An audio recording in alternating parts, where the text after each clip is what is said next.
আমি অন্তত এটা পাইনি যে জাহান্নাম 7টা জান্নাত 8টা, না কোনো জায়গায় নেই। দরজা 7টা, স্তর দরজা শুধু 7টা না, কোরআনে হাদিসে অনেক বেশি আছে। জান্নাতের 8টা না, জান্নাতের 100টার উপরে পেয়েছিলাম। তাহলে আজকে আমাদের জানার বিষয় জাহান্নাম একটাই, কিন্তু তার স্তর বা দরজা আল্লাহ বানিয়েছেন। এটা কোরআনের যে আয়াত সূরা হিজর থেকে পড়লাম, লাহা সাবআতু আবওয়াব, এই জাহান্নামের দরজা 7টা। কয়টা?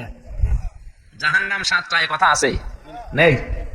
লাহা, এই হা দিয়ে আল্লাহ জাহান্নামের দিকে ইঙ্গিত দিয়েছেন যে তার দরজা, এই সাবআতুন মানে 7, বাবের বহুবচন আবওয়াব। জাহান্নামের দরজা কয়টা? লিকুল্লি বাবিম মিনহুম জুজউম মাকসুম।